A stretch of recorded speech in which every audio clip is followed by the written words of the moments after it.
નમસ્કાર. ક્યારેય વિચાર આવ્યો છે કે આટલી મોટી જટિલ દુનિયાને આપણે સમજીએ છીએ કેવી રીતે? વેલ, આજે આપણે એ જ વાત કરવાના છીએ, વાસ્તવિકતાને સમજવા માટેની બે અદ્ભુત ભાષાઓ વિશે. તો ચાલો શરૂ કરીએ આ સફર. ખબર છે, આ કોઈ નવો સવાલ નથી. હજારો વર્ષોથી માણસ આ જ પૂછતો આવ્યો છે. અને જ્ઞાનની આ શોધમાં આપણે શું કરીએ છીએ?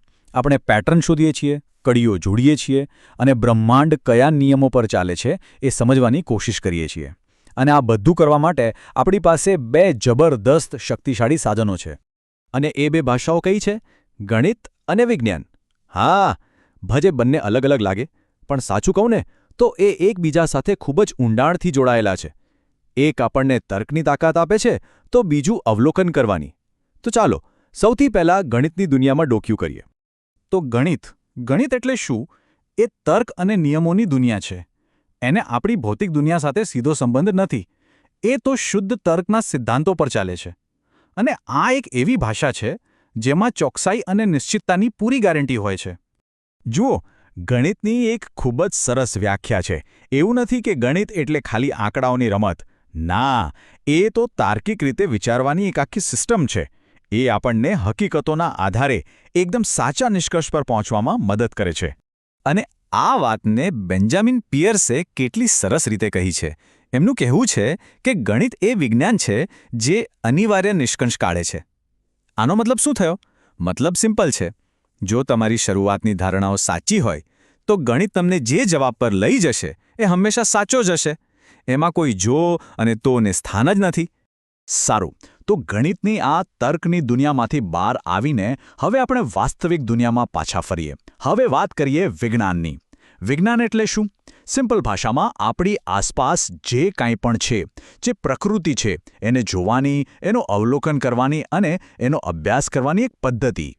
પણ અહીં એક મજાની વાત છે. ગણિતની જેમ જ વિજ્ઞાનને પણ કોઈ એક જ વ્યાખ્યામાં બાંધી ન શકાય. એ એક જ્ઞાનનો ખજાનો પણ છે, એક આખી પ્રોસેસ પણ છે, અને સાથે સાથે આપણી સંસ્કૃતિનો એક બહુ મોટો હિસ્સો પણ છે. ચાલો આને થોડું વધારે ઊંડાણથી સમજીએ. વિજ્ઞાનને જોવાની એક રીત એ છે કે એ એક ખૂબ જ ઉપયોગી સાધન છે. એ ખાલી જાણવા માટે નથી, પણ એનો ઉપયોગ કરવા માટે પણ છે. વિચારો, જ્યારે આપણે પ્રકૃતિના નિયમો સમજી જઈએ તો એનો ઉપયોગ કરીને આપણે માનવતાની ભલાઈ માટે નવી ટેકનોલોજી બનાવી શકીએ છીએ, નવા ઉકેલો શોધી શકીએ છીએ. વિજ્ઞાનની બીજી એક ખાસ વાત છે એની પદ્ધતિ. એ એવું નથી કે બસ અચાનક કંઈ જોયું અને માની લીધું. ના, એ એકદમ વ્યવસ્થિત પ્રોસેસ છે. પહેલાં માહિતી ભેગી કરો, પછી એને બરાબર ગોઠવો અને પછી તેમાંથી જ્ઞાન તારવો. અને આ ત્રીજી વ્યાખ્યા તો વિજ્ઞાનને એકદમ અલગ જ લેવલ પર લઈ જાય છે. એ કહે છે કે વિજ્ઞાન કોઈ સ્થિર વસ્તુ નથી. એ તો માનવ સંસ્કૃતિનો એક જીવંત ઇતિહાસ છે જે સતત આગળ વધી રહ્યો છે. એ સતત વિકસે છે, નવી નવી શોધો થાય એટલે બદલાય છે અને આપણી આખી સંસ્કૃતિને એક નવી દિશા આપે છે. તો સવાલ એ છે કે વિજ્ઞાન આ બધું જ જ્ઞાન મેળવે છે કેવી રીતે? વેલ, આખી પ્રક્રિયાના કેન્દ્રમાં છે વૈજ્ઞાનિક પદ્ધતિ. એમ સમજો કે આજુબાજુની અવ્યવસ્થિત દુનિયામાં વ્યવસ્થા લાવવાનો આ એક રસ્તો છે. અને આ પ્રક્રિયાને સમજવા માટે ચાલો એના મુખ્ય સ્ટેપ્સ પર એક નજર કરીએ. આ સ્ટેપ્સ જે આપણને બતાવે છે કે કેવી રીતે એક સાવ સામાન્ય દેખાતી વાત પણ એક મોટો વૈજ્ઞાનિક સિદ્ધાંત બની શકે છે. તો જુઓ, બધું શરૂ ક્યાંથી થાય છે? આપણી ઇન્દ્રિયોથી. આપણે કંઈક જોઈએ છીએ, સાંભળીએ છીએ કે અનુભવીએ છીએ. બસ ત્યાંથી જ શરૂઆત થાય છે. એ પછી આપણે એક પૂર્વધારણા બનાવીએ છીએ, એટલે કે એક અંદાજ લગાવીએ છીએ કે આવું કેમ થતું હશે. પછી એ અંદાજ સાચો છે કે ખોટો એ ચેક કરવા માટે આપણે પ્રયોગો કરીએ છીએ. અને જો વારંવાર પ્રયોગો કર્યા પછી પુરાવા એ જ અંદાજને સાચો સાબિત કરે તો બસ એ ધીમે ધીમે સિદ્ધાંત અને નિયમ બની જાય છે.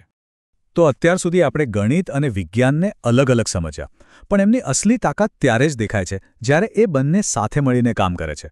હકીકતમાં ગણિત વગર વિજ્ઞાન મૂંગું છે. ગણિત જ વિજ્ઞાનને બોલવા માટેની ભાષા પૂરી પાડે છે. અને આ વાત રોજર બેકને સદીઓ પહેલાં કહી હતી, પણ આજે પણ એ એકદમ સાચી છે. જરા વિચારો, જો ગણિત ન હોત તો વિજ્ઞાન ક્યાં હોત? એ ખાલી એટલું જ કહી શકત કે આ ગરમ છે કે તે ઠંડુ છે. પણ કેટલું ગરમ, કેટલું ઠંડુ, એ ચોકસાઈ તો ગણિત જ આપે છે.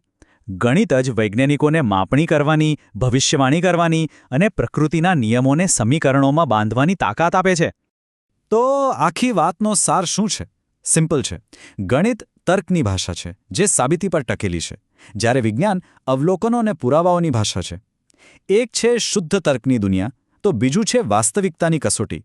અને જ્યારે આ બંને હાથ મિલાવે છે, ત્યારે જ જ્ઞાનનો એક અદ્ભુત કિલ્લો રચાય છે. અને આ બધું આપણને એક ખૂબ જ રોમાંચક સવાલ પર લાવીને ઊભું રાખે છે. ભવિષ્યમાં આ બે શક્તિશાળી ભાષાઓ આપણને કયા નવા રહસ્યો ઉકેલવામાં મદદ કરશે? જેમ જેમ આપણે બ્રહ્માંડને વધારે ને વધારે સમજતા જઈશું, તેમ તેમ તર્ક અને અવલોકનની આ જોડી આપણને ક્યાં સુધી લઈ જશે? કોને ખબર? પણ એક વાત પાક્કી છે, ભવિષ્યની શોધો આપણી રાહ જોઈ રહી છે.